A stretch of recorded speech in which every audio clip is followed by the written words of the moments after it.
mag-share ng techniques sa transformation of plane stresses na makikita madalas sa mga lumalabas sa mga board exam. So ito yung tinatawag kong no more circle. Maraming nakikita nyo na to sa ibang mga nagtuturo na natuto nito sa aming review center. Pero as the original author of this technique, gusto kong ibahagi yung full capability ng technique na ito. Usually, pag ganito kasi yung problem na lumalabas, ang naituturo lang is ano yung major principal stresses, saka minor principal stresses, at saka yung maximum shear stress. Pero alam nyo ba guys, na etong technique na ito, pwede nyong makuha lahat ng stresses sa kahit anong plane gustuhin nating kuhanin, no? So, papakita ko sa aking lecture dito para maintindihan nyo. Transformation of plane stresses. Sabihin natin may ganito kang problem. For the state of stress as shown, determine the following. Number 1, the principal stresses. Number 2, the maximum in-plane shear stress. And number 3, the normal and shear stress on the plane 30 degrees from the horizontal. Ang ginagawa natin guys, ang solution nito pwedeng transformation equation or yung pinaka-famous na more circle. Pero syempre sa technique natin, i-introduce ko sa inyo yung no more circle. Pero syempre bago yun, reviewin muna natin kung paano nga ba ginagamit yung more circle sa mga tinatanong dito. So, syempre, ang gagawin natin, gagawa muna tayo ng Cartesian coordinate plane. So, nandito sa X yung sigma or normal stress. Nasa Y naman yung shear stress natin which is symbolized by tau. Ang gagawin natin dito, yung mga stresses natin, ipa-plot natin as coordinates. Ngayon, ano ba yung rule? Simple lang naman class. Sa sign convention, kapag tension yung ating normal stress, that is positive. Ngayon, kapag ka ang ating shear stress naman, kapag ka naman ito ay compression, ito ay negative, no? Ngayon, pagdating naman natin sa shear stress, syempre, kapag ang ating shear stress, ang tendency niya sa body is i-rotate siya clockwise, we will take it as positive. Tapos, kapag ka naman ang kanyang tendency is i-rotate ito ng counterclockwise, we will take it as negative. So, yan po yung ating sign convention pagdating sa structural engineering. Well, kapag ka naman sa geotechnical, baliktad nga lang, no? So, syempre, pag-uusapan natin dito, structural tayo na, no? Ngayon, eto na. In short, dito sa plane na to, kung papansin ninyo, pinangalanan ko syempre yung plane para madali naman nating matawag kung anong tawag sa plane na yan, yung nasa taas. Diba? Tapos ito, plane B. So, syempre, yung A, 15, 12. 15 kasi ito yung normal stress, nasa X coordinate siya. And yung 12, guys, yan yung Y coordinate kasi yan yung shear stress. So, tignan nyo, positive yung 15, tapos yung 12 naman, positive din kasi tension tsaka clockwise yung kanilang direction. So, kung susundin naman natin, pangalanan natin itong plane B, ito naman ay 35, tapos dahil counterclockwise yung effect nito, ng ating 12 dito sa plane B, this is negative 12. So ngayon, ano ba ang sinasabi ng more circle natin? Paano siya gawin? Okay, ganito yung magiging conventional solution mo pag gumamit ka ng more circle.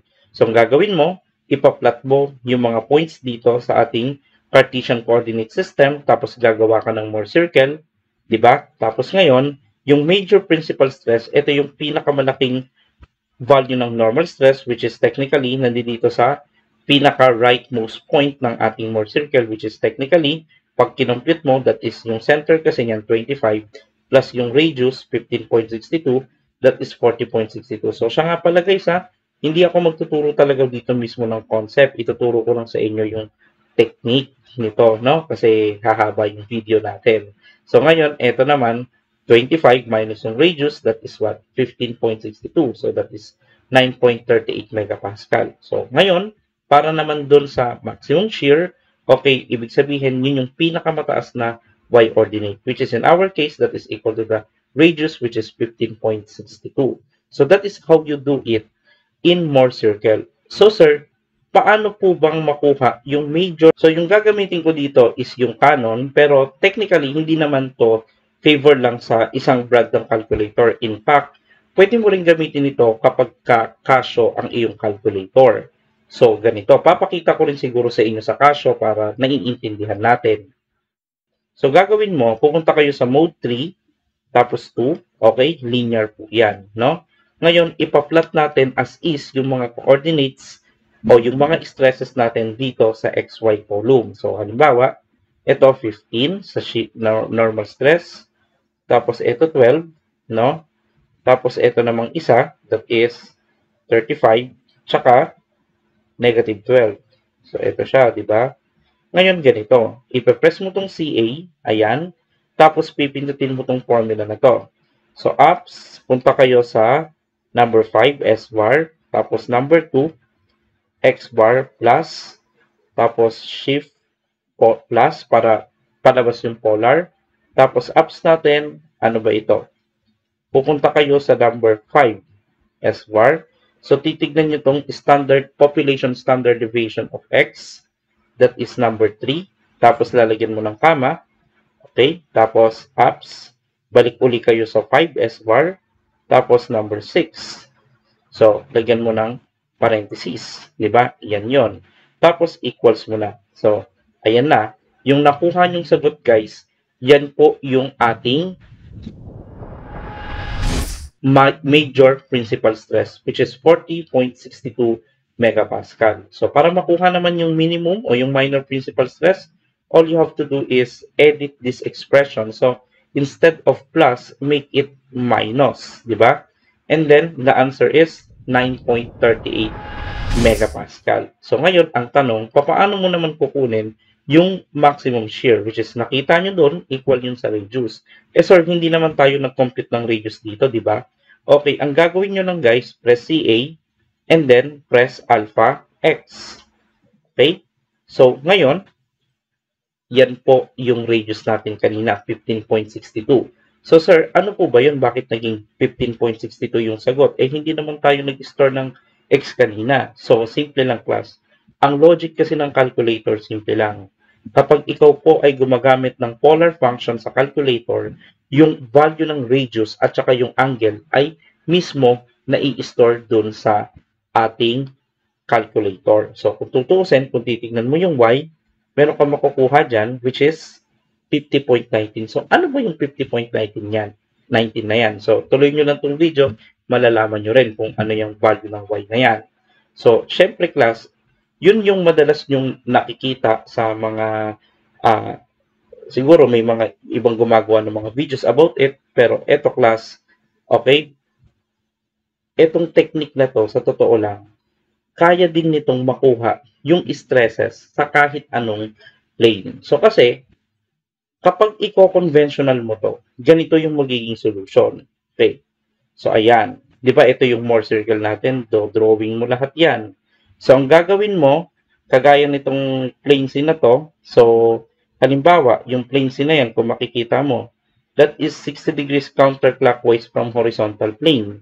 Okay? Ibig sabihin, ano ba yung plane na horizontal? Di ba etong A? So, syempre, dahil etong line na to ay parallel naman dito sa 1512, so we can say na dun sa more circle, yung radius na nagre-represent sa plane na to, yung A na yan, tsaka itong horizontal plane na to, since parallel sila, ay pareho lang, which is ito, no? Yang radius na yan. So, ngayon, from there, iikot ka ng 60 degrees, pero ang gagawin mo, ita-times 2 mo.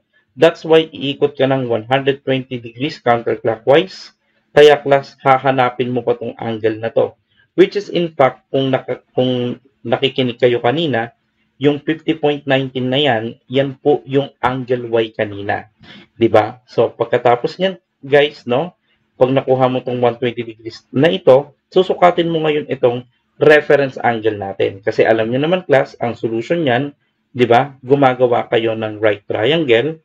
So, ang gagawin mo, itong coordinate ng center, ima-minus mo yung length ng leg na to, which is 15.62 cosine of 69.81. Kaya nga dito, ang ginawa natin, yung coordinate ng center na 25, ito, minus 15.62 cosine of 69.81, which is 19.61 kilopascal.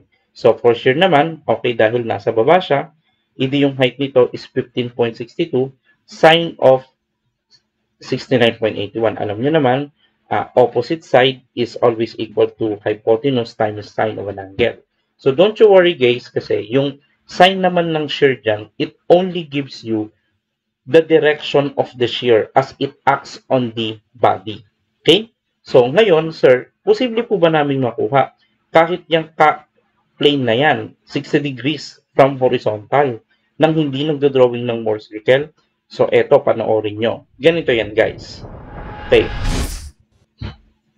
Pag gumagamit ka ng technique na to, no, meron lang akong mga rule na i-establish. Ano yun, sir? Ngayon, ganito. Kailangan i-establish mo muna yung reference plane mo.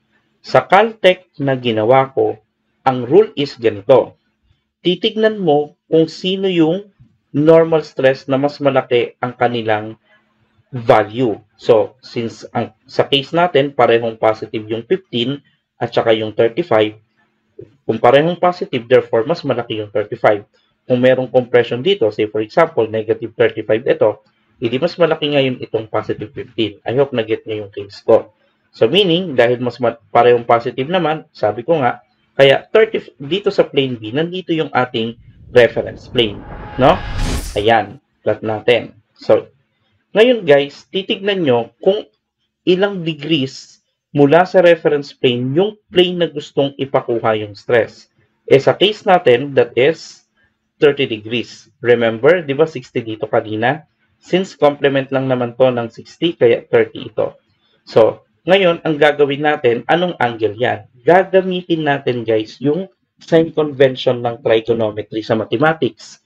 Kapag counterclockwise yung angle, okay, that is taken to be positive. Kapag ka naman clockwise, that is taken to be negative. So, ibig sabihin, ang ating magiging angle, since ano bang ikot yan, clockwise yan, di ba?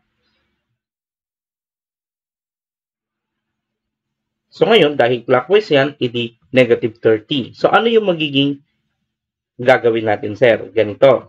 Balik kayo sa calculator. I-type nyo ulit yung kanina. Ayan, i-type nyo uli yan. So, pero wag nyo munang i-equals. Ganito. Bibigyan ko kayo ng karugtong na formula. Kung papansinin nyo kanina, nung nag-Morse circle tayo, di ba pag kumukuha tayo ng normal stress, ginagamit natin yung cosine. Ngayon, gagamitin din natin.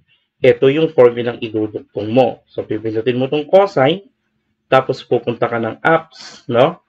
And then, you go to regression. And then, hanapin mo yung R, number 3. Tapos, ito yung alpha y. So, stop muna. So, stop muna tayo dyan. Ngayon, ano yung kasunod? So, kahit anong plane, ganito lagi yung formula. Yung pagkuha mo kanina ng major principal, stress, cosine of ry. Ngayon, dito lang sila magkakaiba. Depende kung ano yung angle mo from our reference plane. So, since ang ating angle is 30, di ba? Which is negative kasi clockwise nga ito. Clockwise nga ito. So, kaya ang gagawin natin, minus 30 times 2, minus 60. Di ba? So, equals natin, and then the answer is 9.607 megapascal. Yan yung ating stress kanina. Di ba? Ngayon, ang susunod, sir, paano naman yung shear?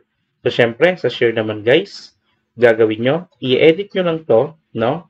Tatanggalin nyo lang tong x plus, tapos, etong cosine na to, didelete mo ito, tapos papalitan mo ng sine. Tapos, equal mo na, and the answer is negative 14.66. Ibig sabihin, class, ano yung capability niya? Kaya niyang makuha yung major and minor principal stress, yung maximum shear, at saka kahit anong normal and shear stress sa kahit anong plane na gusto mong makuha. So, uulitin ko lang ha, yung sign convention natin dito, no? From reference plane, kapag counterclockwise, positive, pero ito times 2 mo pa rin. Kapag ka naman clockwise, negative. Kaya nga dito sa ating equation, kanina, imbis na plus 60, minus 60, kasi clockwise po yung ikot natin. And that wraps up our session on Calculator Technology CE Series 101.